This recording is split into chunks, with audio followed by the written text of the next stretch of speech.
All right, kitty. It looks like you made your way back into the Tempur-Pedic bed, and I'm going to have to snap you out of the picture. So you're going to the living room.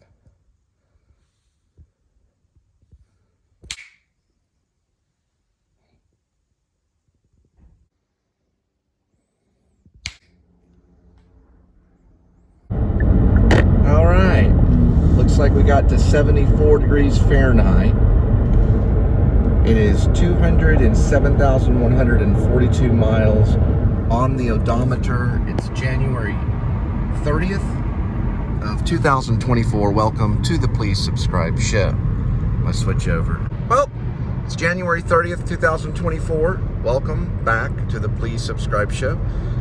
We are on delivery, or we're headed to delivery. Now we're going to look at traffic at about 4:37 p.m. in the afternoon. So a lot of people coming to Fort Worth. You can see this, a lot of traffic line coming through here on 30, and which does lead to 820, or if you just keep going to 30, that'll lead you all the way to California if you choose to go that way. Now, we do have a big turnout at the stock show. It's been going on for a couple of weeks. We will only be seeing it from the outside. So we'll be looking at parking. There's a fair that we pass by known as Carnival Midway that looks, moderately crowded. It doesn't look like it's too bad. Parking, a lot of the lots do get full. Most of the parking in that area is only around $17. And I was saying yesterday on the show, that's really not too bad nowadays, Some of the football games, like NFL and things like that in Arlington, they can get up to like $60, $70 in some areas for parking, or even higher. So $17 is actually an okay deal if you want to pay for that. And then I don't know the pricing on the Carnival Midway.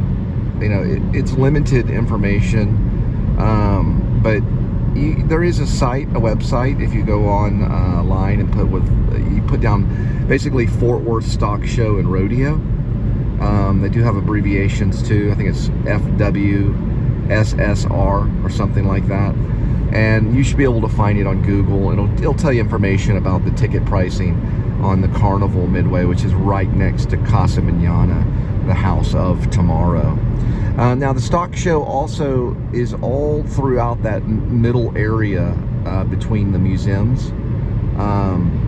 If you know the museums, like for example the Modern Art Museum, the Kimball Art Museum, and the Piano Pavilion, it's along there, and it's called the Will Rogers, I guess multi-purpose building is one of the terms they use. It's an arena, and they will be showing off stock show like cattle and horses and swine, and we'll only be seeing the outside of that. So we will not be going in and looking at that at all.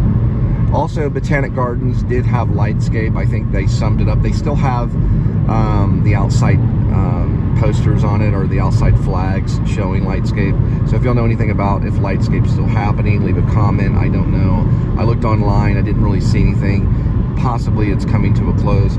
And they are bringing in dinosaurs coming up here pretty soon, if they haven't already brought them in. And we'll be looking at that too, just from the outside. We will not be going inside to see the dinosaurs and stuff. We're really not at that level of the show, but we can see things from the outside and stuff. So most of all our vlogs and things that we do from the outside is usually at a very low cost. So we're not spending quite a bit of money to do a vlog. Also, there's work involved in our vlogs. I don't necessarily show what Linda does. She's in the food industry, so she does handle food. She knows a lot about nutrition, cooking. We had steak last night. That will be part of the vlog. So when Linda cooks a very good meal, I will highlight that as part of the vlog. And when it's a moderate meal, sometimes I skip over it unless it's creatively moderate, and then sometimes I'll add that as part of the show as well.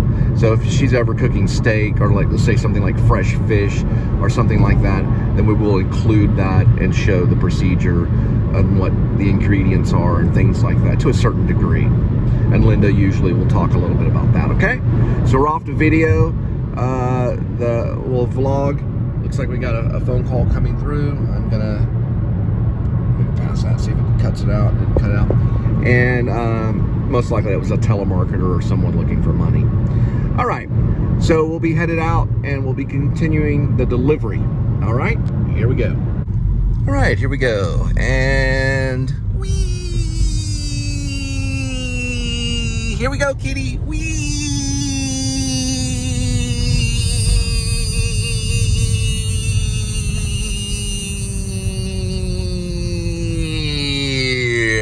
I mostly do that kind of like a vocal exercise, but we're actually just turning around in kind of a circle, and it's good to do, you know, for the voice, get the higher register going.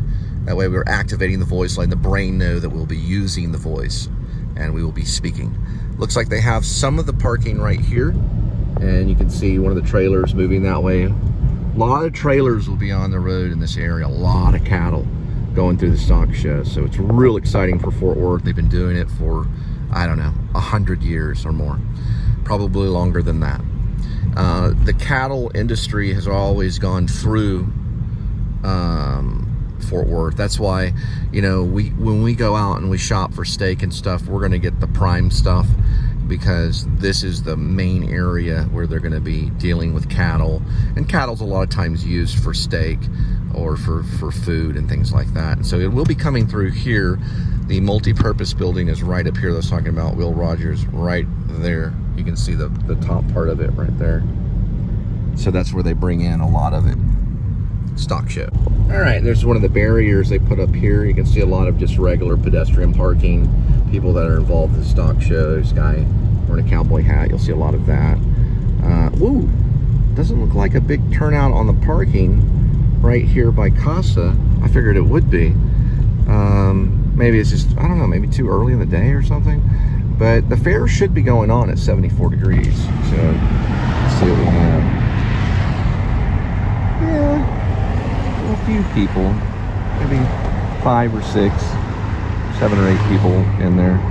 I don't know if it's active right now. I don't know when it starts in. The Ferris wheel is not moving. Neither all the smaller rides or the mousetrap roller coaster. I don't know. It is a Tuesday, so we'll have to see. Usually at nighttime, those things are swinging and everybody's having a lot of fun. And they're all the way from Virginia. All right, first delivery is 5:37, arrival 8 minutes, 3 miles.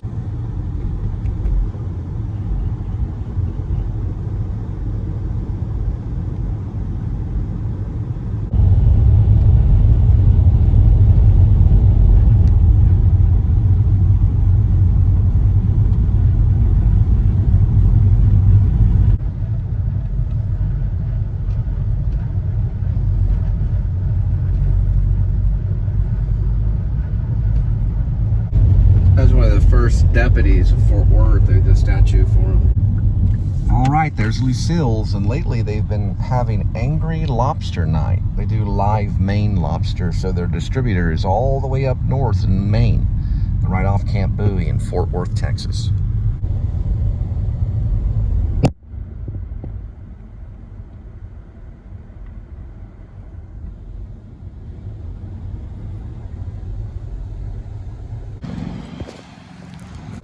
So the lady there has cats, and when I rang the doorbell, both cats went running up the stairs, like fleeing from the situation, and then the dogs come up later and like stand, you know, by the owner or whatever. You know, the dogs are pretty loyal. They'll stay there, you know, till the end, really. But the cats are gonna find cover. They're gonna run. Sorry guys, you can't really train them otherwise. Now there might be some people that can, where the cats will stay by their side. That I'd like to see.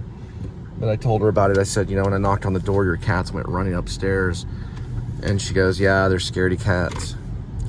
And the dogs, you know, come up and just stay there, you know, very loyal. But, you know, I love cats more, you know, because I know the cats care about themselves and they will run and hide. But they'll come back, you know, for the food. I don't know what my cat would probably run and hide somewhere. And it's smart because, well, they're going to survive the situation most likely, you know. And I've heard cats have attacked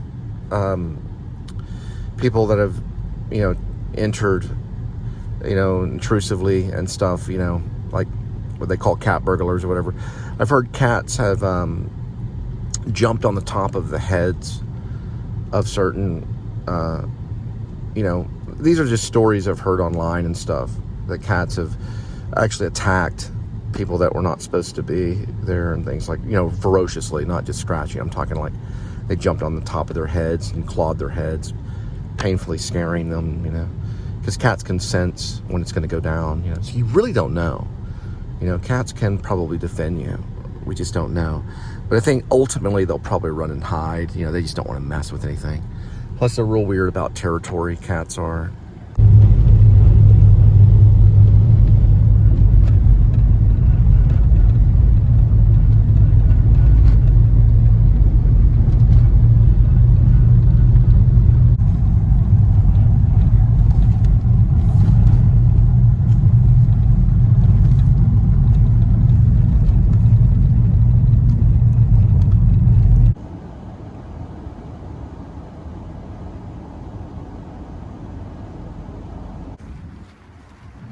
All right, next delivery 6:06, 4 minutes, 1.3 miles.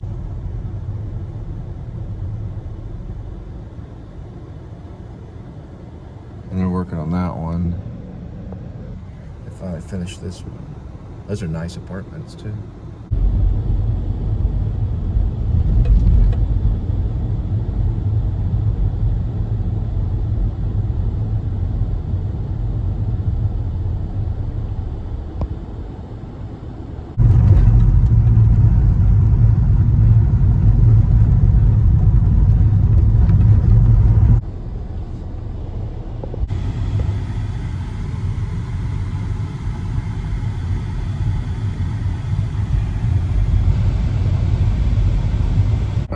Next delivery is 6:29, 14 minutes. Looks like 4.8 miles. Alright, you can clearly see all the trucks.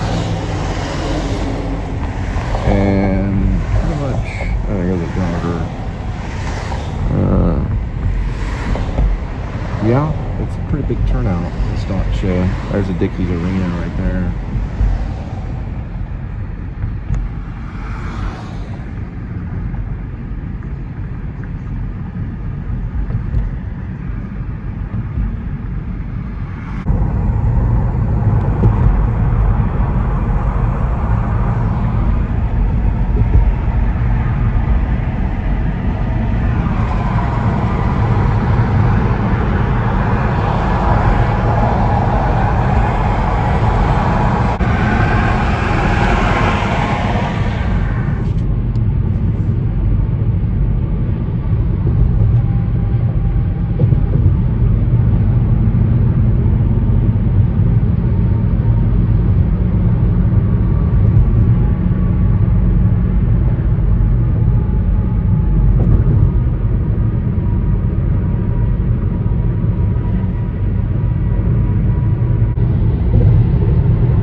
Center right there, the smaller building, that's Wyatt C. Hedrick's design using Beaux-Arts architecture, which is B-E-A-U-X. It's a cross between French neoclassic, Renaissance, and Baroque. It's a rectangular building and it's 3 floors high. It was constructed in 1931 and went into business in 1933. It's the United States Postal Office.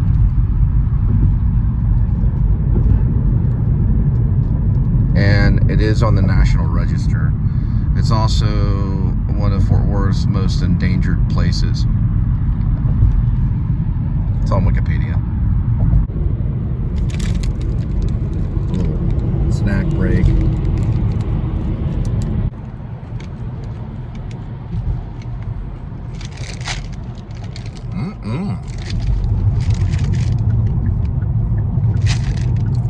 It sure is good. Nice.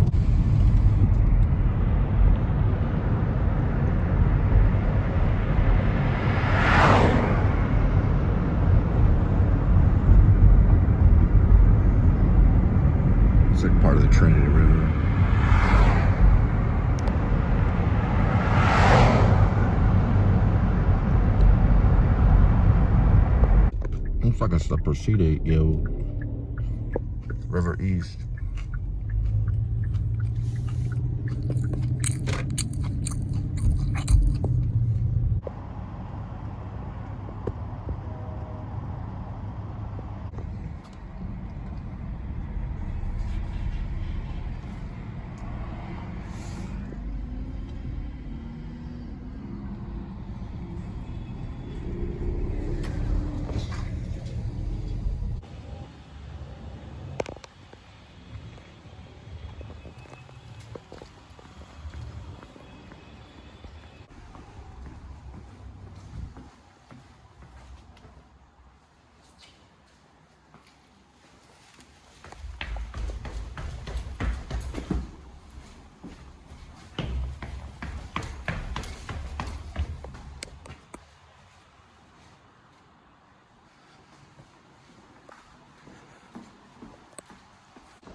Oh, looks pretty cool. It's like a drop box or some kind of Tide cleaners.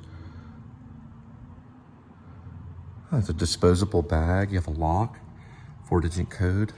It's pretty crazy.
So I did find on YouTube the best of Joy Division, which actually could be their best compilation album. They have 12 of them. Remember, they only have 2 studio albums, Unknown Pleasures and Closer. Closer was done in 1980. Both were released in the summertime. Other than that, that was it. And then Ian Curtis went supposedly into his kitchen. He had been listening to Iggy Pop's The Idiot. And this little thing that you pulled up, it's like on a pulley system. And it would pull up this rack for drying your clothing. It's kind of heavy, very popular in Manchester, where it was very poverty-stricken. But he actually lived in Salford. But anyway, it's a section of Manchester. And they don't know, he was taking like 5 or 6 different type of medicines for epilepsy, which he had developed during the height of the band. And it was just, you know, unmanageable amount of medication. And he just went over there and hung himself. So that was the end of Joy Division. And slowly, towards the mid and late 80s, one of the most popular bands of our time, New Order, would rise up with Bernard Sumner, who was their guitarist and backup vocals. Anyway, so they have a compilation album out of 12. They have 12 different ones. And some of that stuff is actually pretty good. And kind of has like a punk sound. Appreciate it. It has kind of a punk sound. It's not like the other stuff. It's very different from New Order. It's nothing like New Order. It'll take me a little while to get, you know, to know the new songs on the compilation Best of Joy Division. But it almost sounds, you know, like some kind of punk rock band. Their studio albums don't, though. It sounds more goth, you know. So there's a difference between some of their music. It didn't sound all the same. It didn't sound like the same genre. All right, next delivery 6:56 on the arrival, 3 minutes, 0.8 miles. Going to the same area over by Will Rogers Memorial Center.